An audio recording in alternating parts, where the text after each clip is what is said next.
Bonjour à tous, on se retrouve aujourd'hui dans cette nouvelle vidéo de présentation de jeu avec un jeu qui me vient de chez Placote et qui s'intitule Potions mathématiques.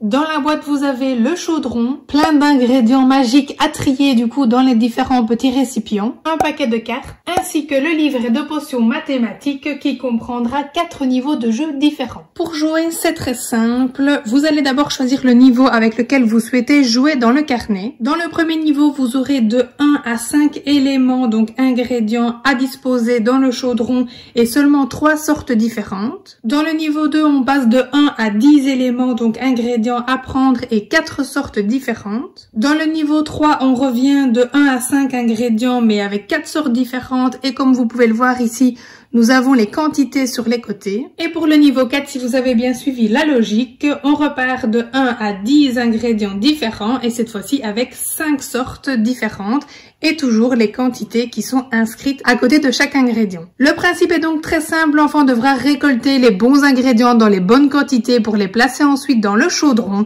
mélanger tout ça et faire goûter sa potion à l'un de nos testeurs. Le magicien, le serpent, la chouette ou la chauve-souris. Évidemment, soit vous mélangez toutes les cartes, donc l'enfant ne sait pas sur quel testeur il tombe, soit vous pouvez choisir évidemment le personnage préféré de votre patient. Je pars sur le niveau 1, je pioche donc sans regarder une carte testeur, donc c'est donc ma petite chauve-souris.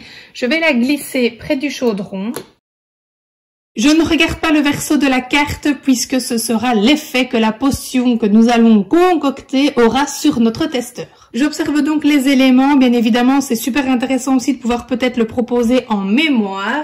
Donc là je vois qu'il me faut une cuisse de grenouille, 3 bananes pourries et 2 yeux bleus.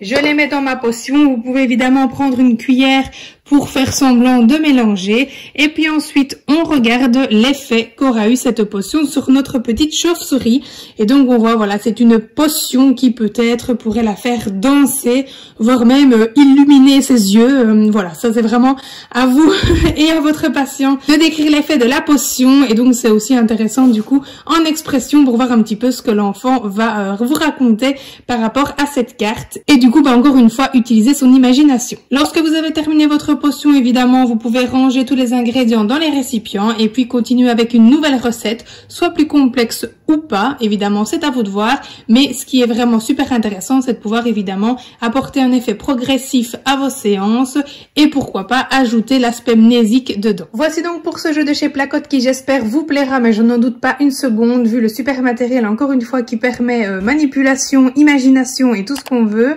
Les illustrations sont encore une fois magnifiques. N'oubliez pas de vous abonner à la chaîne si ce n'est pas encore fait et je vous dis à dimanche prochain 9h30 si ma connexion me le permet pour une nouvelle vidéo.